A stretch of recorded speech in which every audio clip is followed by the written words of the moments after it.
2024 के शुरू में गोल्ड ने एक 13 साल पुराना पैटर्न तोड़ दिया जो 2011 से डेवलप हो रहा था। तब से गोल्ड एक बेस्ट परफॉर्मिंग फाइनेंशियल एसेट बन गया है। सिर्फ पिछले 12 महीनों में ही गोल्ड 35% से ऊपर चला गया है और अगर हम अक्टूबर 2022 के बॉटम से देखें तो ये 60% तक बढ़ चुका है। काफी इन्वेस्टर्स का मानना है कि गोल्ड की ये स्ट्रेंथ एक वार्निंग है कि यूएस में डेट क्राइसिस आने वाले हैं। फेमस इन्वेस्टर रे डालियो भी मानते हैं कि लोगों को अपनी वेल्थ बचाने के लिए गोल्ड खरीदना चाहिए क्योंकि यूएस में डेट क्राइसिस का रिस्क है। गोल्ड का कंपटीशन यूएस ट्रेजरी बॉन्ड्स ही होते हैं जो यूएस गवर्नमेंट के डेट होते हैं। दोनों हिस्टोरिकली सेफ हेवन एसेट्स माने जाते हैं जो स्टॉक्स के रिस्क के पोर्टफोलियो को प्रोटेक्ट करने के काम आते हैं।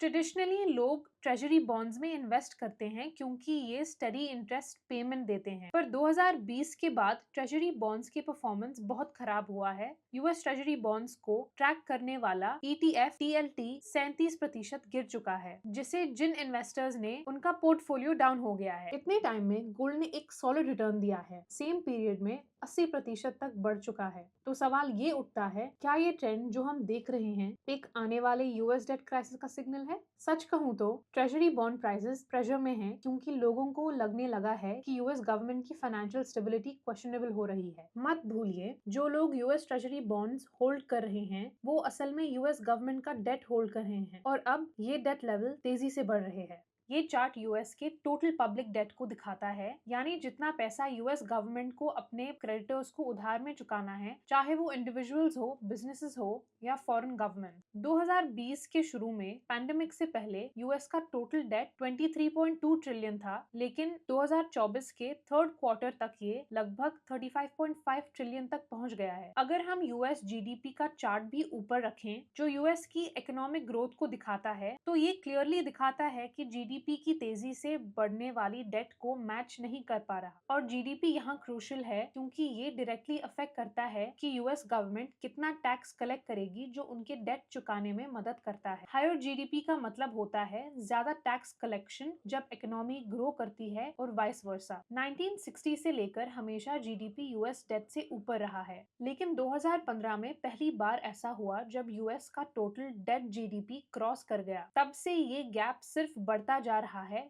यानी डेट टू जीडीपी रेशियो और भी बढ़ गया है। कई एकेडमिक स्टडीज ये दिखाती हैं कि high debt to GDP ratio किसी भी देश के लिए बड़ा फाइनेंशियल रिस्क हो सकता है। इस वजह से गवर्नमेंट के लिए अपना डेट रीपे करना मुश्किल हो जाता है, जिसकी वजह से लीडर्स का ट्रस्ट कम होने लगता है और क्रेडिट रेटिंग्स गिर जाती हैं। इसका डायरेक्ट इम्पैक्ट ये होता है कि गवर्नमेंट को नए लोन्स पर हायर इंटरेस्ट रेट्स देने पड़ते हैं, जिससे डेट का बर्डन और भी बढ़ जाता है। अगर ये ज्यादा एक्सट्रीम हो गया तो इवन डिफॉल्ट का रिस्क भी हो सकता है। इसी वजह से लोग ट्रेजरी बॉन्ड्स को लेकर ज्यादा कंसर्न्ड हैं। इन्वेस्टर्स अपने पोर्टफोलियोज में चेंजेस कर रहे हैं, ट्रेजरी से पैसा हटाकर गोल्ड में इन्वेस्ट कर रहे हैं। अब बड़ा सवाल ये है, क्या ये ट्रेंड अगले कुछ महीनों तक कंटिन्यू करेगा?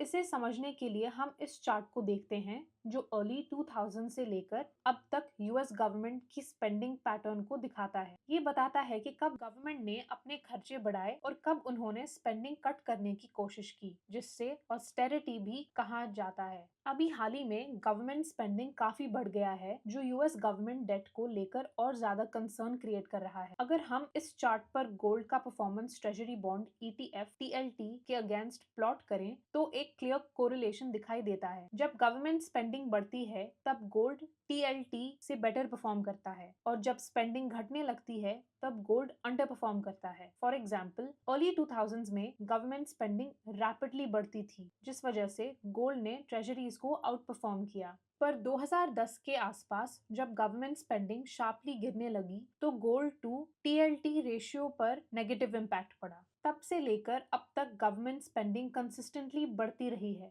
इस वजह से गोल्ड लगातार ट्रेजरी बॉन्ड से बेटर परफॉर्म कर रहा है। तो रिसेंट में जो गवर्नमेंट के खर्चे बढ़े हैं उसका डायरेक्ट इम्पैक्ट ये है कि ट्रेजरी बॉन्ड्स का परफॉर्मेंस गोल्ड की कंपैरिजन में और भी वीक हो गया है। अब बड़ी बात यह है, क्या ये गवर्नमेंट स्पेंडिंग आगे भी बढ़ती रहेगी या फिर अब एक रिवर्सल आएगा जिसमें यूएस गवर्नमेंट अपने एक्सपेंसेस को कंट्रोल करने की कोशिश करेगी। डोनाल्ड ट्रंप के की गोल्स में से एक यूएस गवर्नमेंट स्पेंडिंग को रिड्यूस करना भी है। ट्रंप इसको अचीव करने के लिए एक नया डिपार्टमेंट भी बनाने का प्लान कर रहे हैं, डिपार्टमेंट ऑफ गवर्नमेंट एफिशिएंसी यानी डोज। इसका मेन गोल होगा गवर्नमेंट के अननेसेसरी खर्चे हटाना, फेडरल एजेंसीज को स्ट्रीमलाइन करना और इनइफेक्टिव गवर्नमेंट प्रोग्राम्स को कम करना। ट्रंप फेडरल हायरिंग फ्रीज करने का भी प्लान बना रहे हैं और 400 प्लस फेडरल एजेंसीज को सिर्फ 99 तक कंसोलिडेट करना चाहते हैं। इसका एम है कि फेडरल वर्कफोर्स को कम करके एडमिनिस्ट्रेटिव कॉस्ट रिड्यूस की जा सकती है। लेकिन क्या ये मेजर्स काम करेंगे, सिर्फ टाइम ही बता सकता है। अगर ये सक्सेसफुल होते हैं तो गवर्नमेंट स्पेंडिंग रिड्यूस हो सकती है, जो कि गोल्ड के आउट परफॉर्मेंस को भी एंड कर सकती है। पर यूएस गवर्नमेंट स्पेंडिंग कट करना इतना स्ट्रेट फॉरवर्ड भी नहीं है। लगभग 30% गवर्नमेंट स्पेंडिंग सिर्फ हेल्थ केयर में चली जाती है। 2009 में यूएस का हेल्थ केयर स्पेंडिंग पूरा जीडीपी का सिर्फ 5% था। आज ये लगभग 6% है और अगले 30 साल में ये और बढ़ने की उम्मीद है। शायद 8% जीडीपी तक भी पहुंच सकता है। कांग्रेशनल बजट ऑफिस के मुताबिक हेल्थ केयर स्पेंडिंग के बढ़ने का सबसे बड़ा रीजन यूएस की एजिंग पॉपुलेशन और क्रॉनिक डिजीजेस का बढ़ना है, जैसे ओबेसिटी और डायबिटीज। ये प्रॉब्लम्स काफी कॉम्प्लेक्स है, जिनका सिंपल सोल्यूशन नहीं है। यूएस गवर्नमेंट सिर्फ स्पेंडिंग कट करके इन्हें सॉल्व नहीं कर सकती और यही बात इंटरेस्ट पेमेंट्स पर भी लागू होती है।